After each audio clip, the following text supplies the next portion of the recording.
Good morning, everyone. Thank you for hopping on. We're so excited for this opportunity to talk about the one big beautiful bill, how it's going to impact our industry. I'm Garrett Vanderlinden. I'm with 47G. I lead out on our partnerships and global initiatives. We are so excited to partner with Holland Knight on this. Holland Knight will introduce themselves, but I just want to do a very quick overview of 47G and who we are for those that aren't familiar. So 47G is the Aerospace and Defense Association for the state of Utah. Aerospace and defense actually makes up 20% of the economy here. So what we're doing is very important and very important to Utah's overall prosperity here.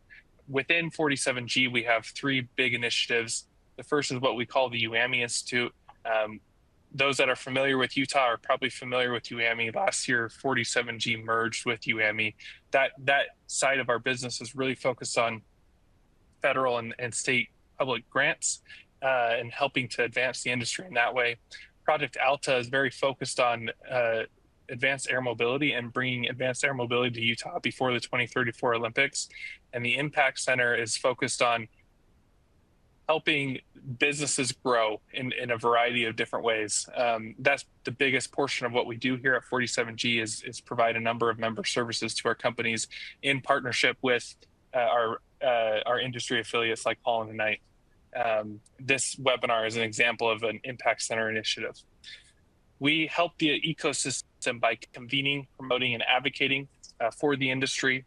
And we bring together four key stakeholders.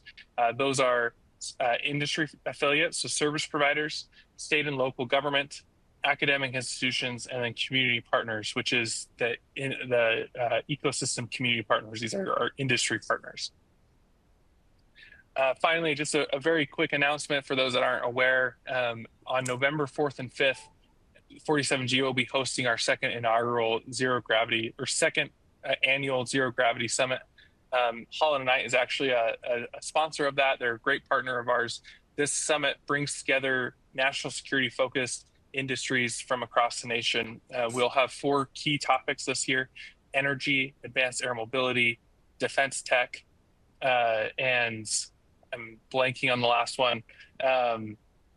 Space and space are the four topics for this year. It should be a really great summit. We're holding it at the Salt Palace here in Salt Lake. So it'll hold up to 3,000 attendees, and there'll be exhibit tables and booths available for everyone attending. Tickets will go on sale next week, but you're welcome to go to zerogravitysummit.com to find more information about sponsorships, exhibits, and tickets, and sign up to find out when those tickets will come. With that, that's a quick overview of 47G. Really excited to introduce Holland Knight. And I'll turn the time over to John Grugan with Holland Knight, who serves on 47G's industry advisory board and who really helped to bring this whole thing together. Garrett, thank you. And thank you so much in particular, because I know that you are waiting on far more important news about the imminent arrival of a baby. So thank you for introducing us and for helping us get this set up. Again, my name is John Grugan. I'm a partner at Holland & Knight. I'm resident in Philadelphia, but I'm actually barred in Utah. I do a great deal of work out in your neck of the woods. And I'm also a member of our National Security and Defense Industry Group.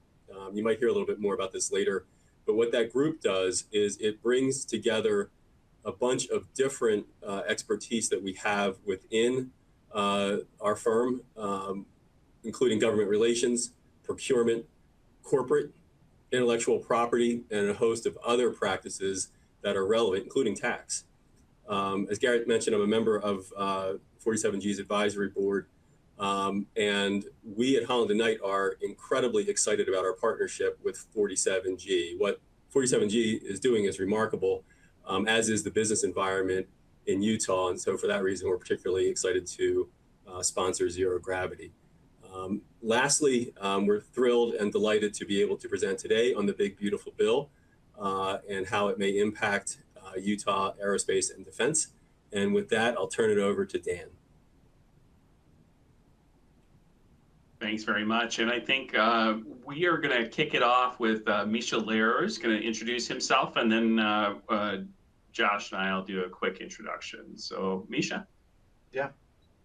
Thanks, Dan. Thanks, Garrett, for the introduction. It's great to partner with you, and thanks, John, for everything that you've done to make this webinar happen. Good afternoon if you're on the East Coast time, like my colleagues Dan, Josh, and John, and good morning for those joining from Utah and perhaps elsewhere. We're thrilled to present this webinar on the impacts of the One Big Beautiful Bill Act, or the Reconciliation Bill, of the aerospace and defense industry.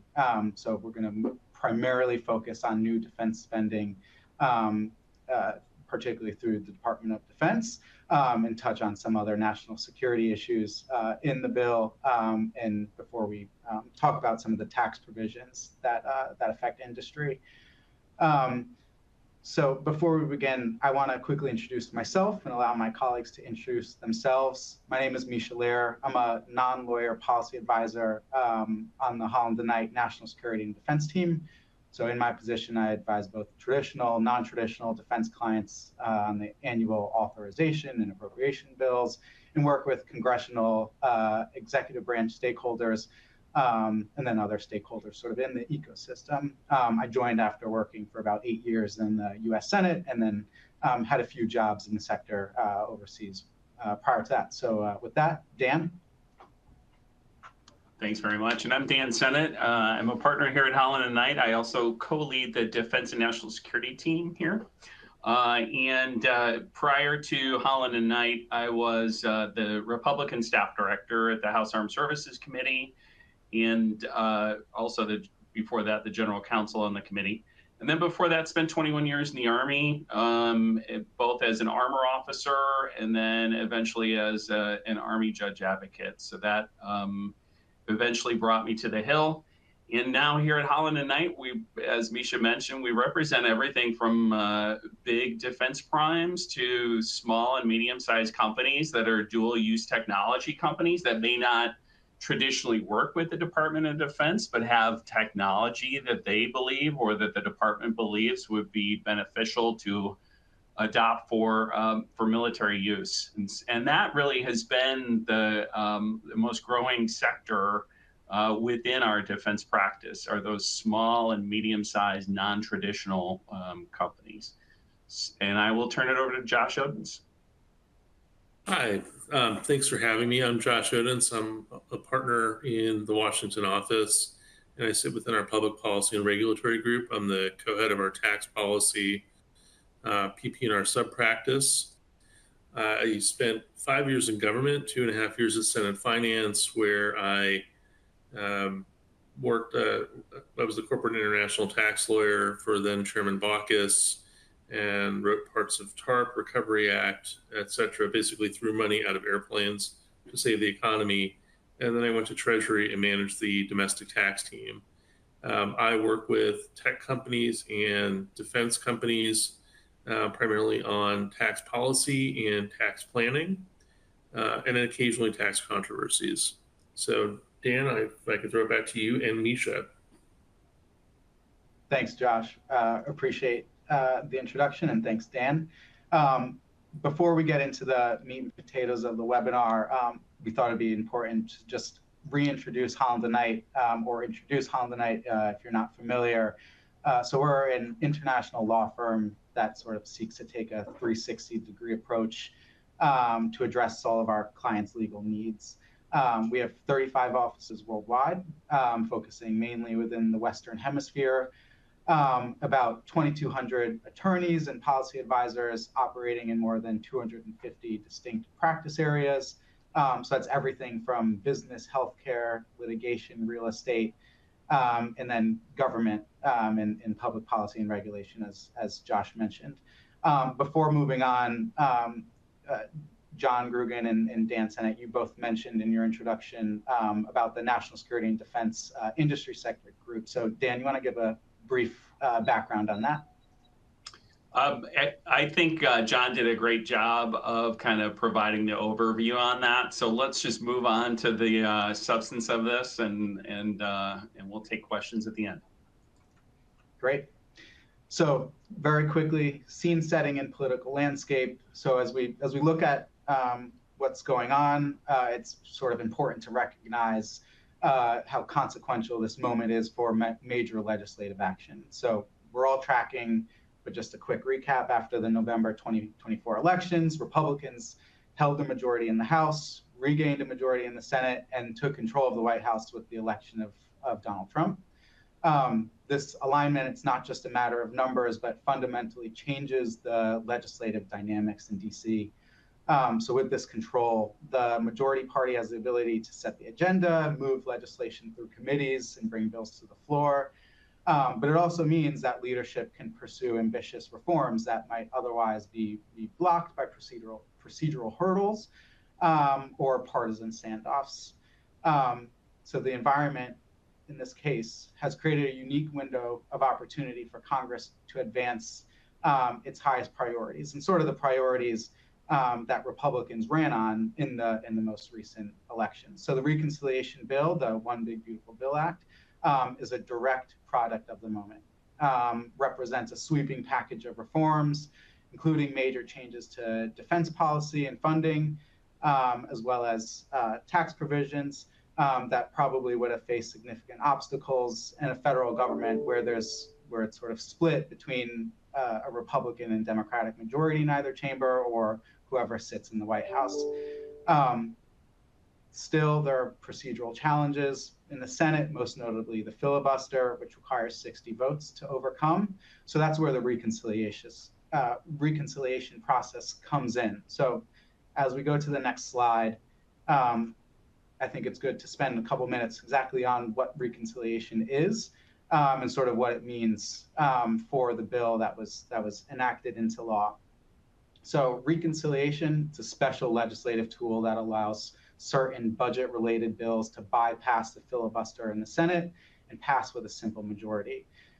In this political context, reconciliation becomes a sort of strategic necessity for enacting large-scale legislation quickly and efficiently. So this bill was introduced shortly after the new Congress was sworn in January.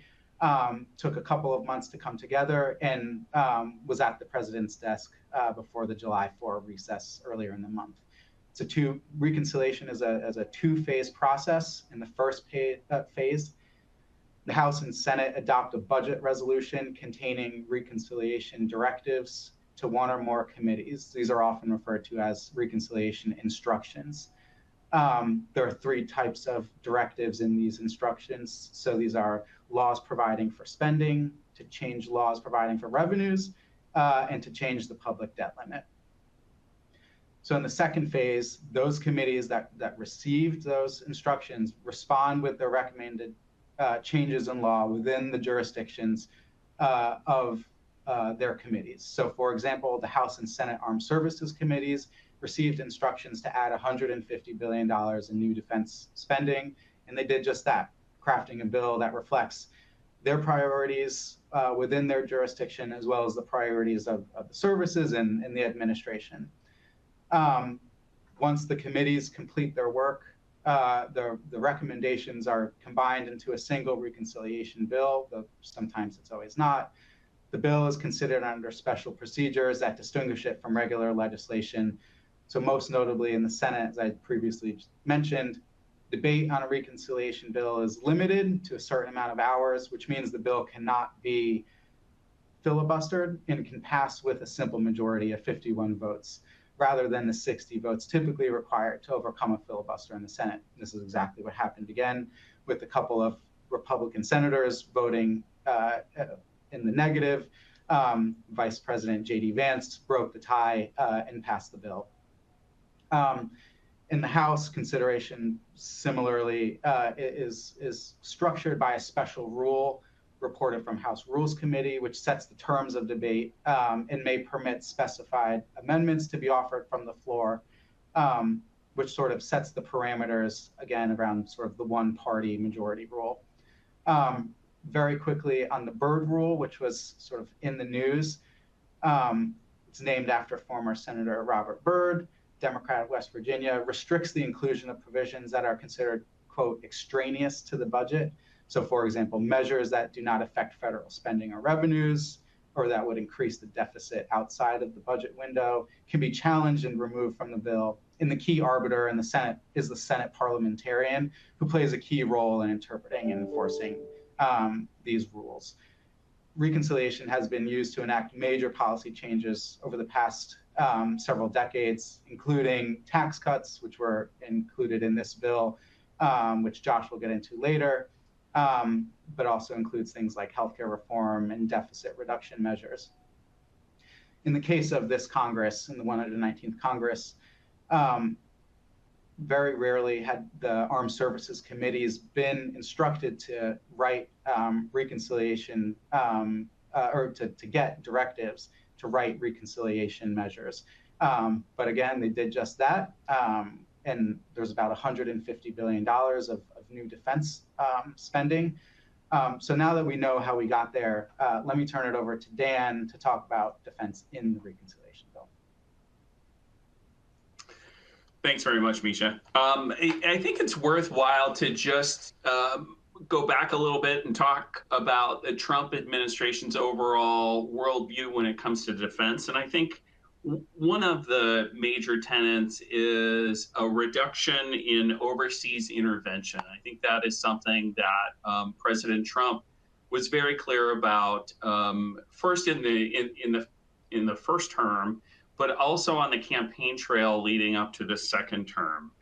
And really a focus on NATO countries stepping up and protecting their countries. I think that has been a refrain in the first Trump administration. It's certainly a refrain this time as well. And then the United States serving as a strategic backstop, right? The nuclear capabilities and strategic weapons capabilities of the United States serving as a backstop to additional aggression from both in the European theater, but also in the Indo-Pacific.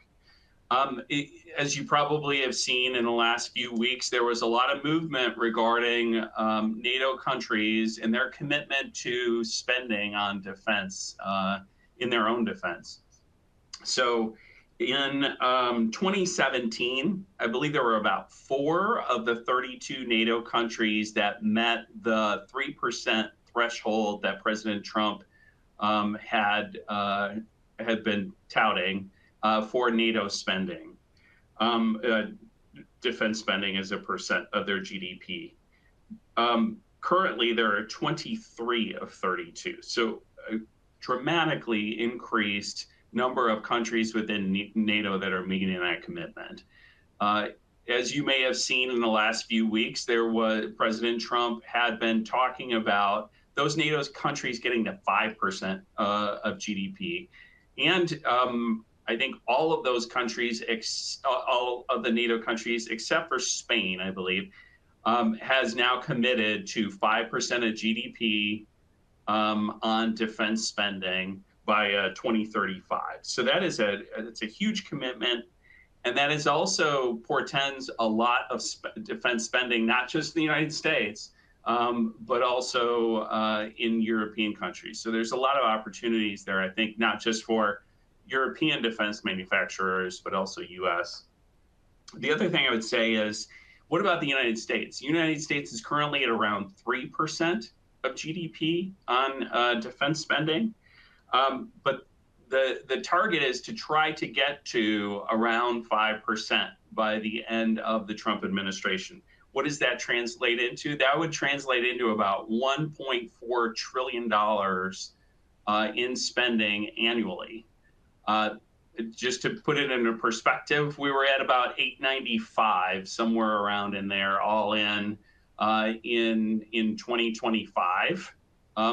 So I think that there is a lot of room to grow there. The Trump administration and Republicans in Congress have both committed to a $1 trillion defense top line for FY26. But that, just keep in mind, that's an all-in number. There's 2 components to that number. The first one is the annual appropriations bill, which is coming in at around 887 is the president's budget request. and then relying on about $113 billion from the reconciliation bill to get to that $1 trillion spending in FY26. So clearly a lot of opportunity, particularly in the defense space, given the amount of money that's at play here.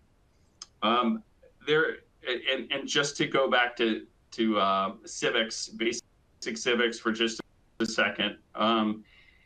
In order for the Department of Defense or any federal agency to spend money, typically it requires two things: an authorization and an appropriation. The appropriation comes from the Appropriations Committee, and there's a defense subcommittee of that. The authorization comes from the Armed Services Committee. Traditionally, the product is the National Defense Authorization Act. That passes every year. It has passed every year for the last 63 years. And really the only piece of legislation that has that track record of bipartisan cooperation. And that is reflective, I think, of the importance of our national security and members and senators wanting to work together to pass that each year.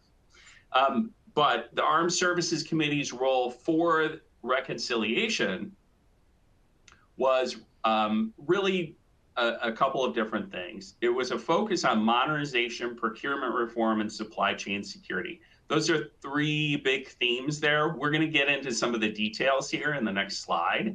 But I think in general, the thought is, what are the generational investments that we need to make within the Department of Defense in order to set us up for the next 10, 15, 20 years?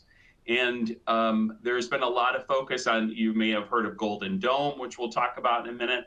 That's a great example. Nuclear modernization is another one. But those big investments that we've been delaying for a long time just because we haven't had the yearly money in order to do it, that was really the focus of this. As Misha mentioned, $150 billion in defense spending is included in the reconciliation bill. And then, as Misha mentioned, this bird rule, which what that does essentially is limit the amount of detail you can put in there and policy that you can put into the reconciliation actual bill. It's these huge pots of money, of billions of dollars, and it's really broken down relatively broadly. And so the Armed Services Committees decided to do is, we're going to write a letter that is going to be from the chairman of the House Armed Services Committee and the chairman of the Senate Armed Services Committee over to the Department of Defense guidance on how we think the money should be spent. And that letter actually did go over just last week. And we'll talk about that. So here are the overarching buckets of the big beautiful bill and that $150 billion. And as you can see, it kind of tracks with what their overarching goals were, which are those generational investments in the Department of Defense and how do we improve the state of our national. I'm going to go over just a few of the buckets of money and how much money actually is allocated for each one. So one of the emphasis points was service member quality of life and improving our service members' benefits, our service members' lifestyles, and that's everything from housing to healthcare to childcare, educational assistance, et cetera. So there's an additional $9 billion to help fund some of those programs. A big pot of money, $29 billion for shipbuilding and the maritime industrial base. And that is one of the big investments there is we have had such a difficulty in growing the shipbuilding industry. There's been an erosion, as you know, over the last several years. We don't have enough welders. We don't have enough skilled workers in order to actually build ships and submarines. And so that $29 billion, a lot of that money, some of that money is going to, some actually purchasing of vessels, but a lot of that money is going to improving the shipyards and workforce development programs, et cetera. So that I think is going to be, the other thing in there, a large amount of money on how do we innovate and modernize our shipbuilding techniques.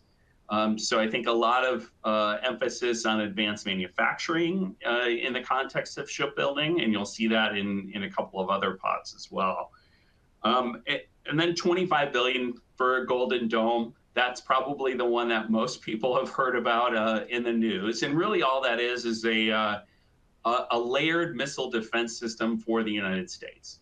Some of these components of what that layered missile defense system, and that would be space, air, and land, a lot of those components already exist. It's a matter of developing those out and creating a comprehensive missile defense system for the U.S. And that's one generally that I think everybody agrees on, that is something that the United States should be investing in.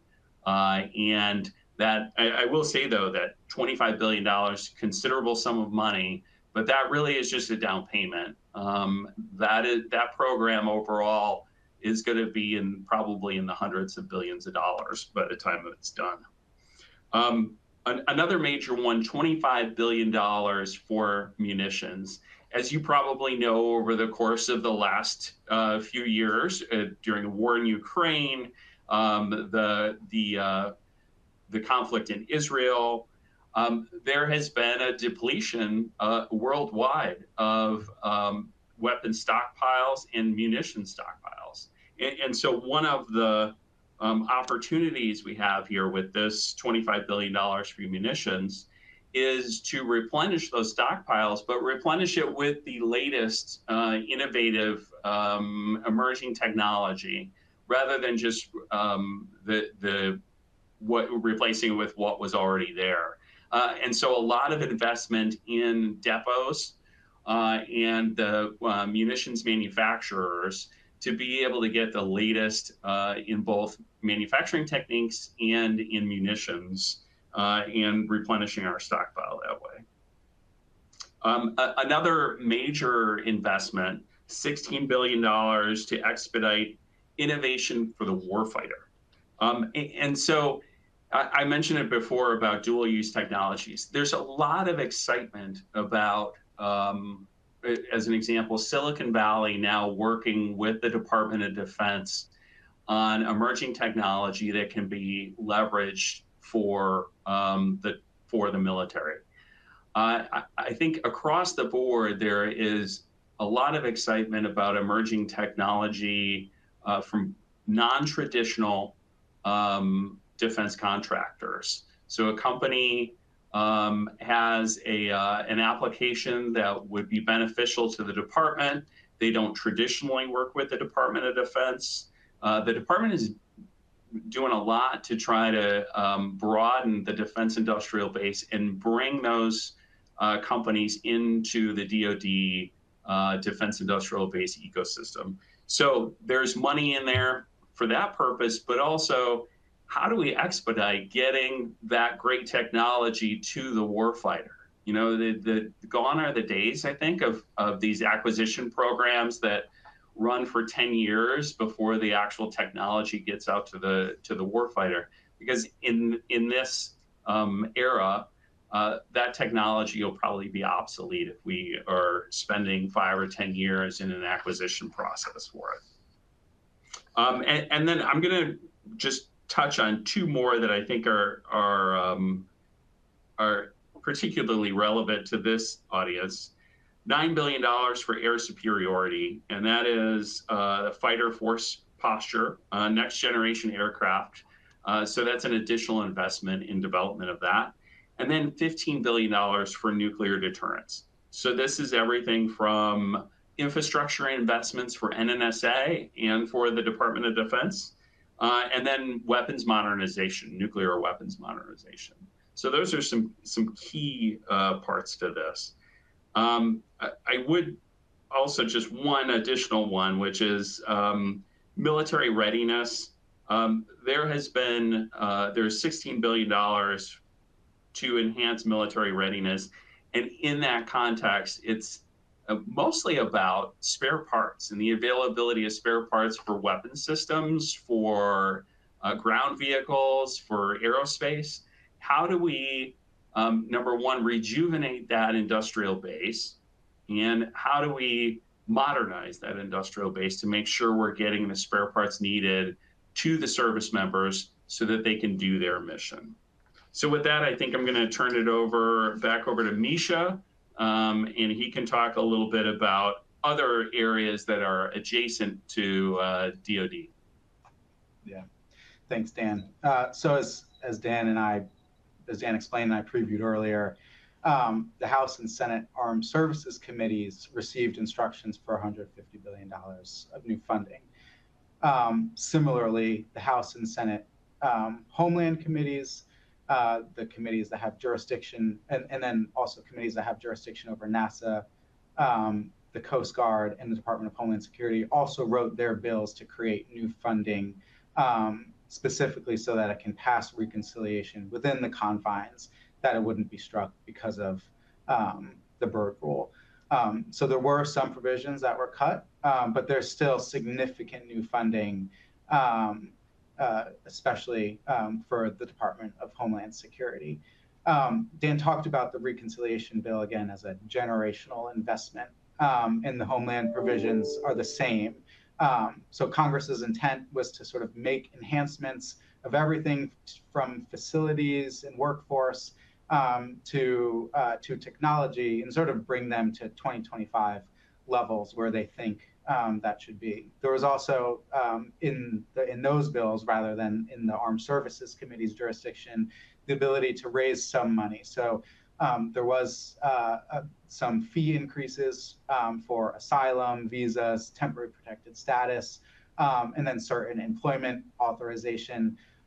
There's also new fees in the Department of Transportation for space launches and reentries based on payload weight. So those were just ways to also make the U.S. more money so that they can then spend money to make it sort of more neutral. So for the Homeland provisions, there were major categories similar to defense, but sort of what you can think of, sort of what you see on this slide. So enhancements to construction of the border barrier system. So this is hard construction, installation, and improvements of primary, secondary barriers, waterborne, access to roads, sort of other attributes of the physical border. This total was for about $46.5 billion and will mainly go to the Customs and Border Protection, CBP, for not only the physical infrastructure, but also technological enhancements, which has its own sort of second bucket, as was written in the reconciliation bill. About $5 billion will go to enhance CBP facilities. So much of the existing infrastructure supporting U.S. Border Patrol, air and marine operations, and office field ops were built decades ago and sort of no longer able to support the scale, scope, and sophistication of today's border security operations. Sort of being in remote environments with deteriorating structures, outdated technology, and sort of insufficient capacity. This was investment to be able to bring operational tempo for evolving security challenges, both land border and on the maritime border. There's also about $6 billion that will go for things like workforce expansion. So this to expand CBP's fleet. So this is for things on the ground, in the air, and on the water for maritime. And I think the biggest bucket that might be of interest to many in industry is to modernize and enhance advanced technology and security. So at ports of entry, CBP employs technologies that they can detect and interdict for illicit drugs and other purposes. So funding will go to strengthening those technological capabilities. There's also a bucket of about $3 billion that will go to invest in border security technology. So technologies such as ground detection sensors, integrated surveillance towers, tunnel detection capabilities, and then unmanned aircraft systems will sort of serve as a force multiplier, if you will, to extend the reach of CBP to respond more strategically. Sort of second to that, for unmanned aerial systems, there's created a new $500 million grant program. So this will go to support state, local, and tribal law enforcement in developing their ability to not only create UAS, but also for the counter UAS mission. So detect, identify, track, monitor UAS threats on the border. And then for space, there's about $10 billion for NASA priorities. So this was everything from Mars telecommunications, the Artemis program, Space Launch System, and the Orion crew vehicle. Everything that sort of also feeds into the International Space System. And then finally, about $25 billion, $24.6 billion for Coast Guard mission readiness. So this includes everything from the procurement of new cutters to the procurement of small aircraft and bulking up the US's shore infrastructure. So let's also transition to sort of the buckets of interest to Utah, since that's sort of what brings us here. As Dan mentioned, there's sort of several buckets that stand out strategically for industry. Quickly, Utah has a great DoD presence. Hill Air Force Base, Dugway, Toole, Utah Test and Training Range. So I'll sort of go through these very quickly. When it comes to the modernization of strategic forces, that's tied directly to work being done at Hill Air Force Base. As you know, there's some units there that support the ICBM sustainment and modernization. So the reconciliation bill allocates funding for upgrading those systems. So that means expanded opportunities in the industrial base, involved in things like missile maintenance and advanced materials and system integration. Supply chain resilience. This is sort of one of the big buckets or sort of overall themes that Hask and Sask wrote into their bills. And this is particularly pertinent to manufacturing and the technology base. So the bill includes incentives for domestic sourcing, advanced manufacturing, and sort of aiming to reduce the reliance on foreign suppliers and strengthen the United States defense industrial base. So this sort of means everything from precision components to cybersecurity solutions to ensure that the U.S. to ensure, that the U.S. DoD sort of has everything for to boost their readiness and meet content requirements. Third, defense industrial base expansion bucket. So related to supply chain resilience, designed to grow and modernize physical and human infrastructure supporting national defense. So this provides for grants to upgrade facilities, invest in research and development, which Josh will also touch on in the tax provisions, and expand workforce training. So with sort of an established DoD presence, as Garrett mentioned at the top of this webinar, this is a great opportunity to create more opportunities to create a enduring pipeline of talent and industrial expansion in the state. Finally, small business innovation grants. So this is particularly important for a state's vibrant community of small and mid-sized defense contractors. And sort of the reconciliation bill focuses on emerging technologies and rapid prototyping. So these specifically in the bill include projects to restore industrial-based policy and plus up funding into small business programs such as Apex Accelerators, the Mentor Protege program, and cybersecurity support to non-traditional contractors, really to facilitate additional small businesses into the DoD ecosystem. So I will leave it there and hand it back over to Dan to talk about the implementation of the reconciliation bill and the next steps. Great. So the money that's in that in the big beautiful bill, the $150 billion, is available. I believe it's for 4 years, but the administration really wants to get this money out within the next 18 months. And I think that aligns potentially, it just so happens that it aligns potentially with the midterm elections as well. But I think we're going to see some pretty rapid deployment of that funding.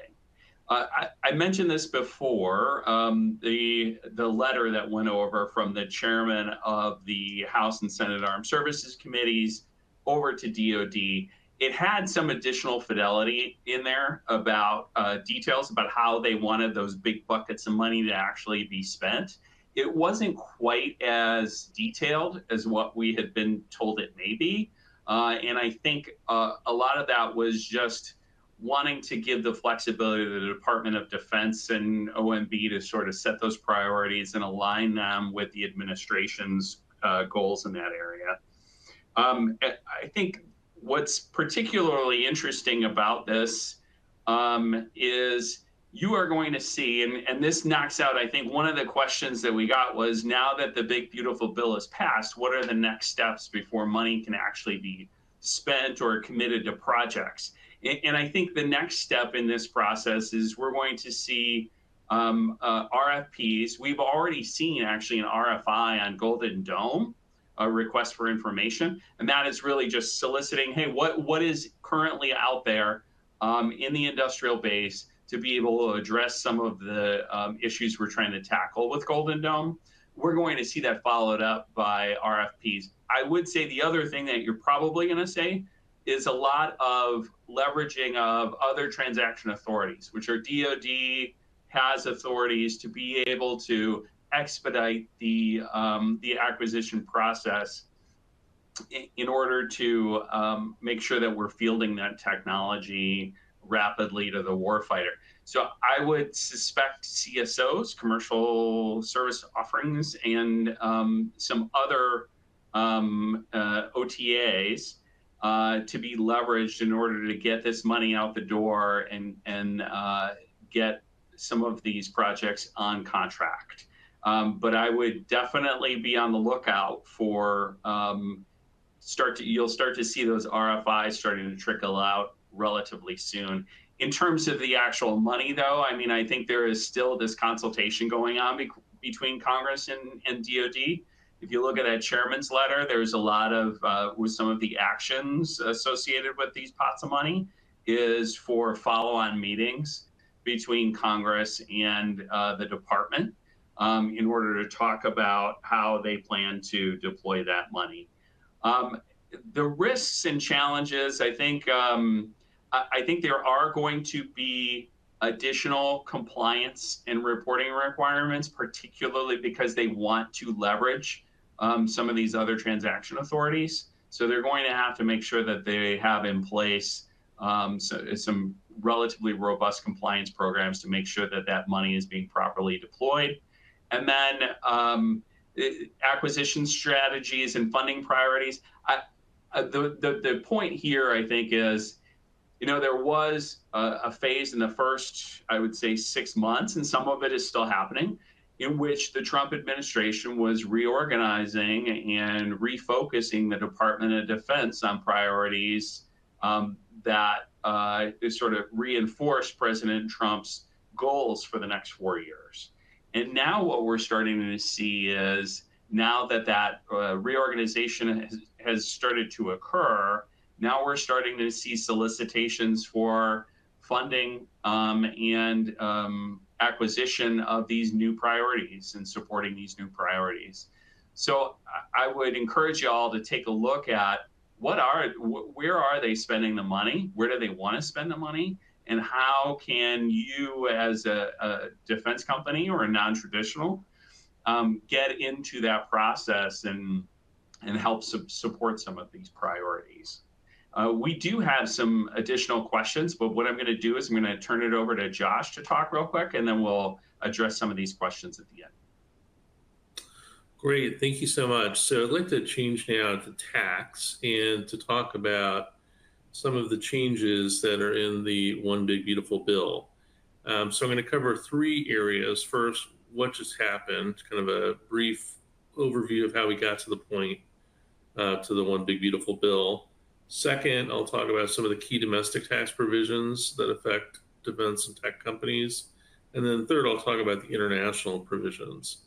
As you probably know, or tax professionals like acronyms, probably the biggest controversy right now is the bill OB3, which reminds me of Obi-Wan Kenobi, or is it ABBA, like the great band from Sweden?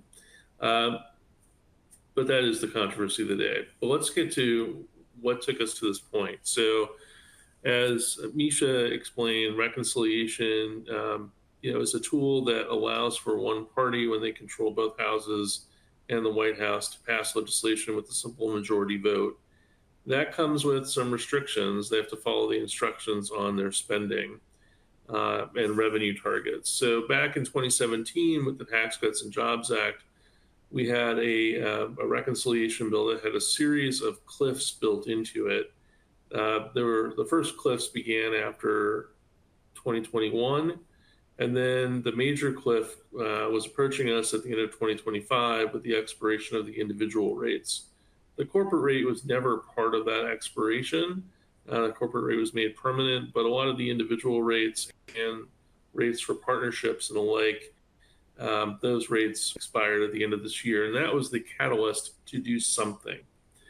I think it's also important to note from the international system that back in 2017, we moved from what I'll refer to as a worldwide system that was premised on deferral. So passive income was taxed currently, but the active income wasn't taxed until it was repatriated or brought back into the United States. We then changed that system in 2017. We created a new regime that taxed the active income currently, and that was referred to as GILTI, or Global Intangible Low Taxed Income. And then we also created an export subsidy, or FDII, Foreign Derived Intangible Income. I'll get into the details in a second of those provisions when we talk about international. But these are the big switches for our systems, and there were, like I said, a series of cliffs that kick in if Congress does nothing. So let's first talk about the key domestic provisions. So built into the 2017 cuts were three cliffs regarding domestic business issues. And we refer to them as the three sisters. So the first was the deduction for research expenses, or Section 174. This was a huge issue for tech and defense companies. These companies do a tremendous amount of research in order to bring products to market. And as part of the TCJA, there was an expiration or a change that came in after 2021, which required taxpayers to amortize research expenses over 5 years for domestic research or 15 years for foreign research. Thankfully, that was fixed as part of OB3. And so now we have permanent current expensing for domestic research. Foreign research that's conducted abroad but funded out of the United States is still amortized over 15 years. Congress recognized that there are a lot of small businesses, S corporations, partnerships, and the like that provide contract research for defense companies and tech companies. And those companies, the cash flow hit was tremendous. They saw their tax rates go up by 80%, basically, by losing their deductions under 174. So for those businesses that have that are worth 30 million, or I'm sorry, have gross revenue turnover of 30 million or less, they're able to file for refunds and get those refunds for the tax years 2022 through 2024. So hopefully that will allow those companies who had to take loans to pay the taxes that they didn't anticipate paying will be able to do so and survive. The second is current expensing. So what I'll call short-lived property. That's property that's 15 years or less. The TCJA provided for current expensing up through 2021, and then we had a series of cliffs, and it went down to 40% current expensing, and the remaining 60% had to be depreciated over the class life of the asset. And so Congress restored current expensing. That's permanent, which is great. So taxpayers understand that they'll be able to enjoy permanent write-off, a permanent current year write-off of those short-lived assets. And then finally, interest deductibility. So interest, our limitation rule was changed in TCJA to 30% of EBITDA, which is earnings before interest, tax, depreciation, and amortization. It's kind of the worldwide standard that was recommended by the OECD. Unfortunately, a cliff was built in, and once again, this is not because of policy, but because of reconciliation. And that turned the rule to 30% of EBIT, which really ratcheted down the limitation and hurt a lot of companies, especially those companies that are asset intensive. So Congress did restore the DA, but unfortunately, there's a cut for those companies that have significant foreign operations. The subpart F, guilty income, is backed out of the calculation, even though it's taxable income otherwise. That is backed out of the calculation, and that is, I think, going to hurt some more the larger global companies. So let's talk about the president had campaigned for and had said he wanted a 15% corporate rate for those companies that manufacture or produce in America. And Congress basically got there in a few different ways. The first is what I'll call qualified production property, or QPP, and that's basically 39-year property or buildings. If a building is used to manufacture, produce, or refine tangible property, then it can qualify for current expensing. So instead of having to depreciate a building over 39 years, you can take that deduction in year one. It does not, the space that qualifies does not include office space or space for software development or engineering activities, and it must be placed into service before 1/1/2031. The building also has to be new. So once again, this is new property. It can't be a rehabilitation of an old building. There's certain rules about acquired buildings, but by and large, we're looking at building new facilities in the United States to manufacture, produce, or refine. Second issue, or second benefit, is Section 1202 stock. So this is for small businesses.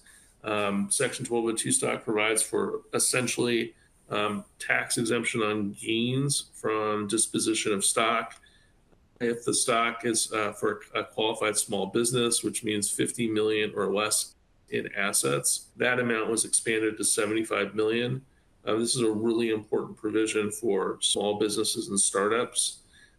So thankfully, there were some changes made that are beneficial. Then finally, Section 48D is the CHIPS credit. So the credit for semiconductors was expanded from 25% to 35%, but you have to build the facility and place it into service by the end of next year.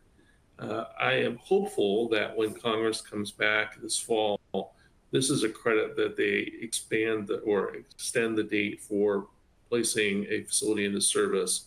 It can take years to build a new chip facility. This is a credit that came in at the beginning of the Biden administration, 2022. It would be nice to see it extended so that we can onshore more of the chip environment, and so we have a good supply chain in the United States. Finally, I'd like to wrap up on international. So I briefly alluded to at the beginning. About our international provisions in FDII and GILTI. So first, the names FDII and GILTI have been eliminated, which is unfortunate because we've been using them for the last 8 years. FDII was basically an export subsidy, and it had a beneficial rate of 13.125% for exports where that exceeded a hurdle. So you first had to exceed by revenue of exports up to 10% of your qualified assets or tangible property. And then once you exceeded that hurdle rate, then you got the beneficial tax rate for everything in excess of that hurdle rate. That hurdle was eliminated in in the One Big Beautiful Bill. And that's important because it now provides an export subsidy from $1 of exports. So this could be a very important catalyst for companies who want to sell abroad. Also, for companies who want to migrate their IP, there's still an opportunity to use this provision to migrate IP from abroad to the United States and then get the benefit of the reduced rate for the royalty income attributable to that migration. The second piece is GILTI. So GILTI, once again, we created a worldwide tax system, created a system with system that taxed active income. The first 10% of active income up to the hurdle was viewed as exempt. It wasn't subject to any tax and can be repatriated tax-free. And then everything in excess of 10% of QBI was taxed at 13.125%. There were significant improvements to GILTI on the foreign tax credit side, but basically the exemption has been removed. So for companies that are very asset intensive and maybe we're on the low margin side, this can mean a significant tax increase on foreign income. But basically the architecture has remained the same of one controlled foreign corporation. The rate has gone up slightly, but there are benefits on the foreign tax credit rules that cut against that rate increase. And then finally, I'll end with what was not included in the bill, which was proposed Section 899, which is a retaliatory tax against countries that have discriminatory or extraterritorial taxes. This was a provision that House Republicans championed since 2023 in response to what they viewed as an overreach of certain digital service taxes and the OECD's Pillar 2. So thankfully, that retaliatory tax was not in the final bill. It would have decreased investment in the United States. It also would have penalized companies from abroad investing into the United States. This is one to watch, though, because unless the United States is able to reach a satisfactory deal with the OECD on Pillar 2, then I expect 899 will come back in future legislation. And there will still be opportunities in this Congress for additional reconciliation bills. So maybe I'll stop there. I've kind of given you a potpourri of items in the One Big Beautiful Bill, and see if there are any questions. And I see we're right now at 1 o'clock, so we will blaze through just a few questions, and then we're happy to follow up with anybody. I think our contact information is available, and we're happy to answer any other questions y'all have. I'm super curious to learn more about potential grants for the bill and if they are focused on manufacturing. Yes, so industrial base fund grants, there's about $4 billion in there. And it will go along the lines of what we talked about, which is investing and building out and growing the defense industrial base. But plenty of money in there. And there's also a substantial investment in the Office of Strategic Capital Loan Program, a bunch of money in there for critical minerals. And that's something that we did not mention, but that's another area of emphasis for the department at this point.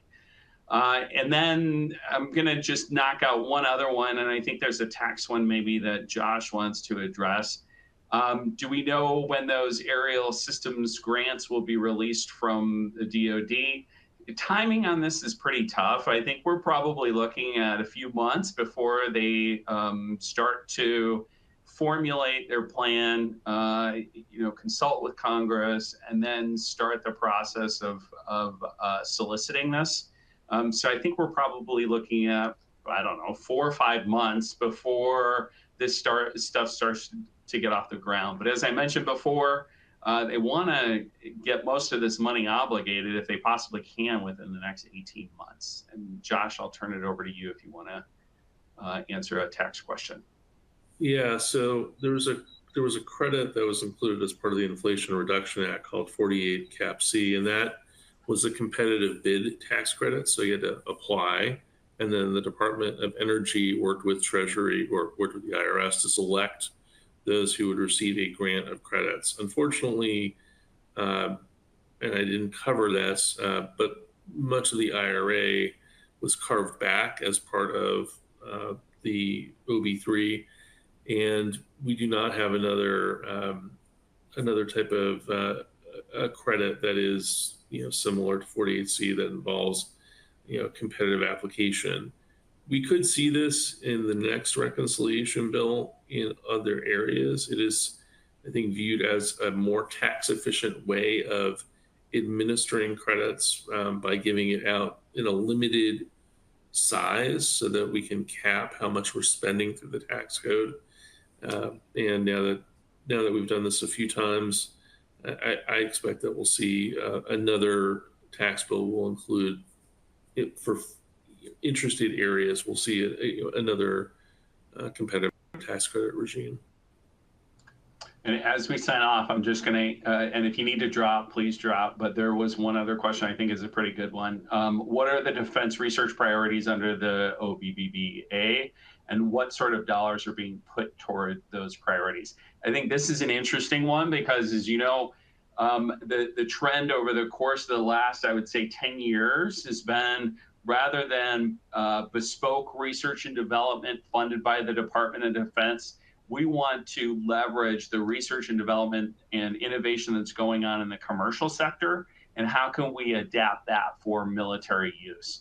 So I'm not saying there's nothing in here on research and development, because certainly a lot of these capabilities that they're looking to field first need to be developed. And so there is going to be investment there. But I think that research and development will align with how do we get to an actual product? So it's going to be later stage, TRL.